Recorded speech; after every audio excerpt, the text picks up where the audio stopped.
28 июл асосгузори сулҳу ваҳдати миллӣ пешвои миллат президенти ҷумҳурии Тоҷикистон муҳтарам Эмомалӣ Раҳмон бо мақсади шиносоӣ аз вазъи зиндагии мардум, ҷараёни корҳои ободонию созандагӣ, ифтитоҳи як қатор иншооти таъиноти гуногун, боздид аз фаъолияти хоҷагиҳои деҳқонӣ ва суҳбату мулоқот бо сокинон ба вилояти Соғд ташриф оварданд. Сафари кории президенти ҷумҳурии Тоҷикистон муҳтарам Эмомалӣ Раҳмон аз ноҳияи Айнӣ оғоз гардид. Дар деҳоти анзоби ноҳияи Айнӣ пешвои миллат муҳтарам Эмомалӣ Раҳмонро роҳбарияти вилояти Соғд, мақомоти иҷроияи маҳаллии ҳокимияти давлатӣ ва мардуми шукргузору ваҳдатсарои ноҳия истиқбол гирифтанд. Ассалом, эй пешвои раҳкушо сӯи зафар. Марҳабо бар сарзамини сабзпӯшу гулбасар. аз фуруғи меҳратон дилҳо мунаввар мешавад.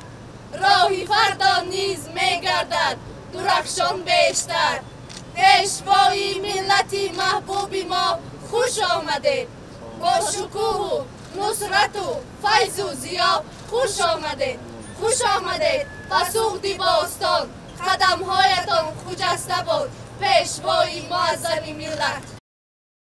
нахуст дар деҳаи анзоби ноҳияи Айнӣ бо иштироки президенти ҷумҳурии Тоҷикистон муҳтарам Эмомалӣ Раҳмон мактаб-интернати наву замонавӣ ки дар назди муассисаи таҳсилоти миёнаи умумии рақами 22 бо фароҳам овардани тамоми шароити зарурии таълиму тарбия, хобгоҳ ва дигар иморатҳои ёрирасон бунёд гардидааст, мавриди баҳрабардорӣ қарор дода шуд. ин муассисаи таълимӣ ки аз лиҳози меъморию сохтумонӣ ва имконияту шароити муосири таълиму тарбия дар ноҳия назир надорад, дар доираи дастуру супоришҳои бевоситаи сарвари давлат муҳтарам Эмомалӣ Раҳмон бунёд карда шудааст ва дар он асосан аҳолии синни мактабии деҳоти Анзоб ва водии Яғноб ба таълиму тарбия фаро гирифта мешаванд. корҳои сохтумонӣ дар хобгоҳи мактаб-интернат моҳи августи соли 2018 оғоз гардида аз 4 ошёна иборат аст ва дорои ошхонаи барҳаво, китобхона бо фарогирии шумораи зиёди адабиёти дарсию бадеӣ, ҷойи бозии шоҳмод, синфхонаҳои компютерӣ, ҳунаромӯзии духтаронаю писарона, ҳуҷраҳои барҳавои хоб,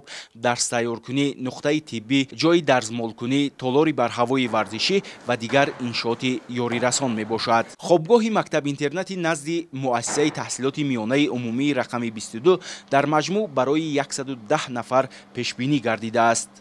ду синфхонаи ҳунаромӯзӣ ки бо дастгоҳу таҷҳизоти муосир муҷаҳҳаз карда шудааст, барои соҳибкасб гардидани духтарону писарони деҳоти Анзоб ва водии Яғноб метавонад нақши калон дошта бошад. дар ин синфхонаҳо духтарон ҳунари дузандагӣ ва писарон дуредгарию оҳангариро меомӯзанд.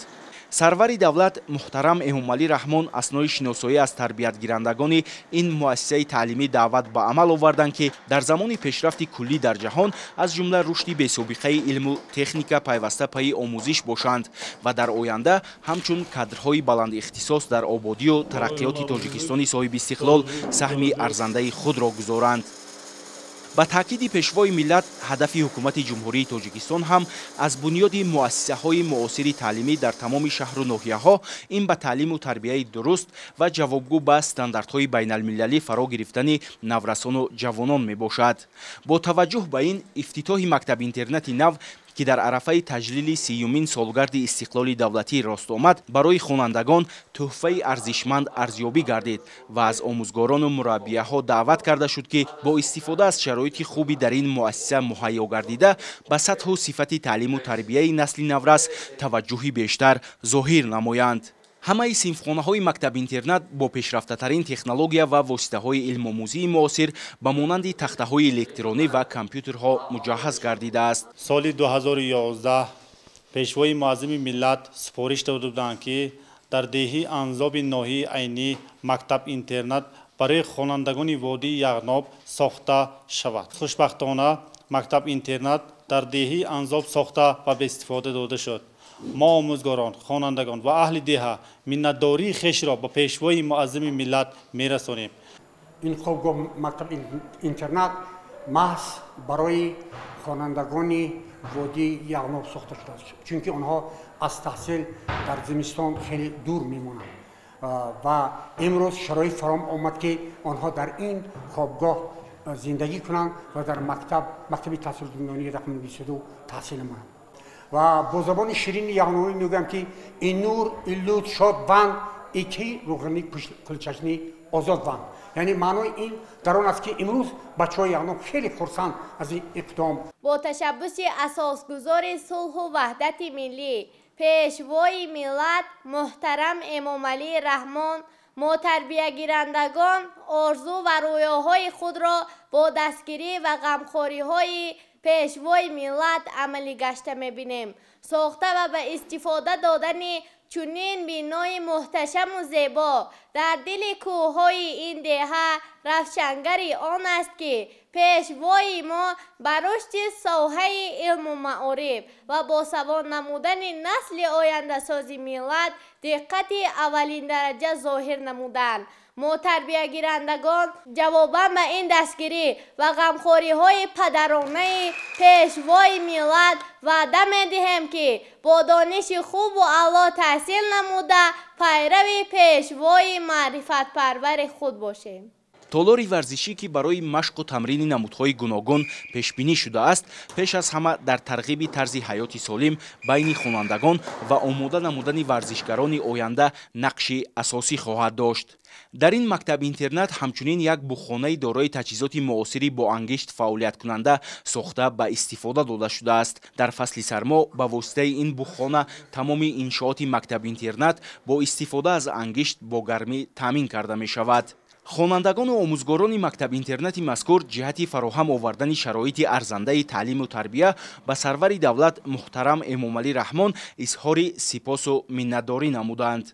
ضمن بازدید و به استفاده قرار دادن چنین بینای محتشم و زیبا که عبارت از خوابگاه، آشخانه، صنفخانه کامپیوتری، کارگاه دوریدگری و دوزندگی، کتابخانه با تالار خوانش، تالار ورزشی بسیار زمانوی، تعمیر و از نفسازی مؤسسه رقم 22 و تامین نمودن صنفخانه‌های آن با تجهیزات‌های تجربوی و دیگر عیانیت‌ها نشانه و گواه سخن‌های بالاست. می‌خواهیم منتداری صمیمانه و بی‌پایان تمام مردم دهه انزاب و وادی یغناب را به پیشوای معظم ملت رسانیم. ما آموزگاران جواباً به این غمخواری و دستگیری‌های شایان پیشوای ملت وعده می‌دهیم که خوانندگان را در روحیه وطن دوستی، خویشتن‌شناسی، افتخار و غرور ملی، دانش مکمل و ذهن سالم به وایه می‌رسانیم و برای باز هم گلگل شکوفایی این میهن عزیز و سرسبز سهمگزار می‌باشیم. در گذشته چنین شرایط برای ما مهیا نبود و امروز با تشبث پیشوای معظم ملت محترم جناب عالی امامعلی رحمان چنین امکاناتی موثر برای ما فراهم آورده شد. ما جواباً به این غمخوری‌های جناب عالی وعده می‌دهیم که مکتب را با بهای خوب و اعلی خط نموده نامبردار تاجیکستان شویم. در دهات انزاب در برابر بنیاد خوابگاه مکتب اینترنت همزمان بینای مؤسسه تحصیلات میانه عمومی رقم 22 نیز پرره نفسازی گردیده برای خوانندگان شرایط مساعد علم آموزی فراهم آورده شد. آموزگاران میگویند بینای مؤسسه تعلیمی هنوز سال 1985 ساخته شده وقتهای اخیر حالت ناگوار داشت. شروع از سال نو خوانش خوانندگان این مؤسسه تعلیمی در صنفخانه‌های برهوای مجهز با دستگاه و تجهیزات معاصر علم آموزی به تحصیل فرا گرفته می شوند. بینای تعلیمی مکتب از 4 آشیانه عبارت بوده دارای صنفخانه های مجهز فنی از جمله صنفخانه شیمیا، بیولوژیا، اساس های کار با کامپیوتر، فیزیکا، متماتیکا، آموزش زبان های خارجی، آمادگی ابتدایی حربی، هنرآموزی و اتاق های کاری آموزگاران می باشد و برای 740 خواننده در 2 بست پیش بینی گردیده است. همچنین صحن حولی مکتب پرره سفالک‌پوش و برای استراحت و فراغت آموزگاران و خوانندگان 2 صحبتکده ساخته شده است. تحقیق کوهستان برای با مثال میگیریم لایحه اینا مطابق کردن ما بسیار کارهای زمینی رو اجرا رسوندیم. از آن جمله برآوردن خاک، اسفالت پوش کردن سطح چی، سفالک پوش کردن سطح بنا و تعمیر کلی کردن در صنفخانه‌های پیشین مکتب عمومی. با این ما تالار ورزشی ساختیم با بخانه برای تامین متمرکز گرمدهی ساخته می‌کنیم.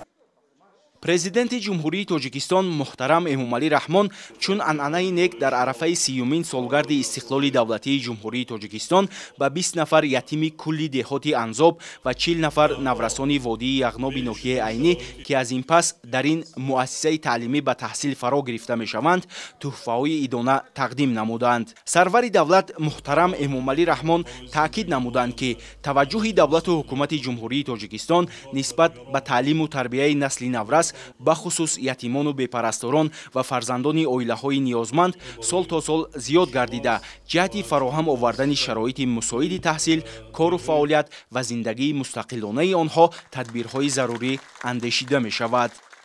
дар доираи сафари кории асосгузори сулҳу ваҳдати миллӣ пешвои миллат, президенти ҷумҳурии тоҷикистон муҳтарам эмомалӣ раҳмон ба ноҳияи Айнӣ таваллудхонаи маркази саломатии Анзоб мавриди баҳрабардорӣ қарор дода шуд. бинои таваллудхона ба истиқболи 30-юмин солгарди истиқлоли давлатӣ ва солҳои рушди деҳот, сайёҳӣ ва ҳунарҳои мардумӣ бо дастури бевоситаи сарвари давлат муҳтарам эмомалӣ раҳмон сохта шуда, аз 5 ҳуҷра, аз ҷумла ҳуҷраҳои қабул, таваллуд ва баъди таваллуд, хатна ва утоқи кории табибон иборат мебошад. ҳамаи ҳуҷраҳои таваллудхонаи нав бо дастгоҳу таҷҳизоти зарурӣ таъмин гардида, барои модару кӯдак шароити мусоид фароҳам оварда шудааст. мавриди зикр аст ки аз ин пеш дар ин ҷо таваллудхона мавҷуд набуд ва занони водии Яғноб, деҳаҳои Марғеб, Анзоб ва Марзич масофаи 40-50 километрро тай карда ба беморхонаи шаҳраки Зарафшон ва марказии ноҳияи Айнӣ мерафтанд. дар гузашта бинобар дур будани таваллудхонаи минтақавию ноҳиявӣ занону духтарон ба азобҳои зиёде дучор шуданд. баъзан модар аз кӯдаку кӯдак аз модари хеш ҷудо шуд ва мо мехоҳем ки ин қазияҳо дар гузашта монад. имрӯз ки бо шарофати ҷаноби олӣ муҳтарам сарвари давлат мо соҳиби чунин хонаи умед гаштем, ба он кас ташаккури беҳад аз номи занону модарони Яғноб, деҳаи Марғебу Марзичу Анзоб бо самимият ташаккури бепоён мегӯям.